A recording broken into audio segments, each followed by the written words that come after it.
ఓం శ్రీ మహాగణాధిపతయే నమ. ఓం శ్రీ గురుభ్యో నమ. ఓం నమ శివాయ. మాఘపురాణంలో 4వ అధ్యాయం కుత్సురుని వృత్తాంతం.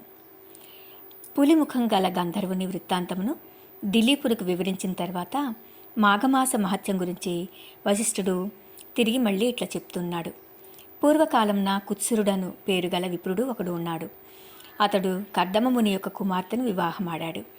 కొంతకాలానికి ఆ దంపతులకు ఒక కుమారుడు జన్మించాడు. కుమారునికి 5వ ఏడు రాగానే ఉపనయనం చేశారు. ఆ బాలుడు దినదినాభివృద్ధి చెందుచు పెద్దలను గౌరవించడం, విద్యాభ్యాసము ఎట శ్రద్ధ చూపటం, నీతి నియమాలను పాటించటం, దైవ కార్యాలయందు భక్తి కలిగి ఉండటం మొదలగు కార్యాలను నెరవేర్చుచు సకల శాస్త్రాలను అభ్యసించాడు. ఈ విధంగా కొంతకాలం గడిచింది.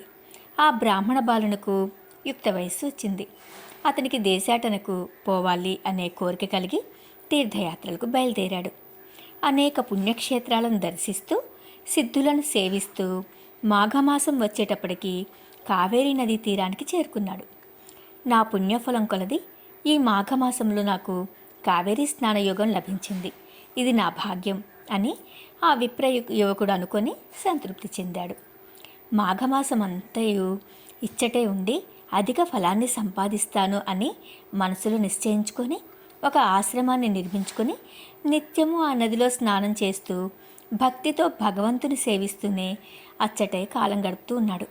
ఆ విధంగా నదీ తీరంలో 3 సంవత్సరములుండి అత్యధిక పుణ్యఫలం సంపాదించాడు. ఆ తర్వాత అన్ని కోరికలను సంపాదించడానికి ఘోర తపము ఆచరించాలి అని తలచి ఆ సమీపమందొక పర్వతంపై తపస్సు చేసుకుంటానికి సంకల్పించి తపస్సు చేయటం మొదలు పెడతాడు. అట్లా కొంతకాలం నిష్ఠతోనూ నిశ్చల మనస్సుతోనూ తపస్సు చేస్తున్నాడు. అతని దీక్షకు శ్రీమన్నారాయణుడు సంతోషించి ప్రత్యక్షమయ్యాడు. ఆ విప్రయువకుడు కన్నులు తెరిచి చూసేసరికి శంఖ చక్ర గదాధరుడే కోటి సూర్యుల ప్రకాశంతో ఉన్న శ్రీహరి నిండు విగ్రహాన్ని చూశాడు. అమితానందంతో సాష్టాంగ నమస్కారం చేసి చేతులు జోడించి అనేక రీతుల స్తోత్రం చేశాడు. ఈ విధంగా స్తుతించిన ఆ బ్రాహ్మణ యువకుని భక్తిభావానికి శ్రీహరి సంతోషం చెంది అతనిని ఆశీర్వదించి ఇట్లు పలికాడు. ఓ విప్రకుమారా, నీవు భక్తి ప్రభావముచే నన్ను ప్రసన్నుని చేసుకుంటివి.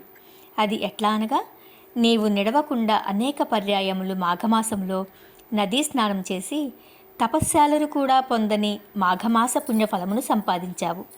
అందుచేతనే నీపై నాకు గాఢానురాగం కలిగింది. కాబట్టి నీకు ఏం కావాలో కోరుకో, నీ అభీష్టాన్ని నెరవేరుస్తానని శ్రీమన్నారాయణుడు పలికాడు. శ్రీహరి పలికిన పలుకులకు ఆ బ్రాహ్మణుడు తన్మయుడై, ప్రభు, జగద్రక్షక, సర్వాంతర్యామి, ఆపద్బాంధవ నారాయణ, ఆ దివ్య దర్శనము వలన నా జన్మ తరించింది. నిన్ను చూసినది మొదలు నేను ఏ విధమైన సుఖాలు కోరటానికి నా మనసు అంగీకరించట్లేదు. మనుషుడు ఏ మహాభాగ్యము కొరకు జీవితాంతం వరకు దీక్ష వహించునో అట్టి మహాద్భాగ్యము నాకిప్పుడు కలగగా మరొక కోరిక కోరగలనా? నాకింకేమీ అవసరం లేదు. కానీ మీ దివ్య దర్శనము నాకు ఎటులా కనిపించినదో అటులనే అన్ని వేళలయందు ఈ స్థలమందు భక్తులకు దర్శనమిస్తూ ఉండవలను. అదే నా కోరిక అని ప్రార్థించాడు.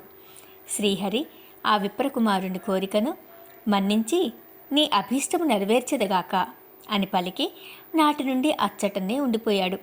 కొంతకాలానికి తల్లిదండ్రులను చూడటానికి తన గ్రామానికి వెళ్ళాడు.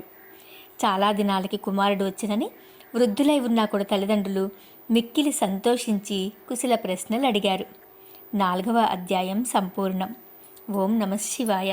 ఓం నమో నారాయణాయ.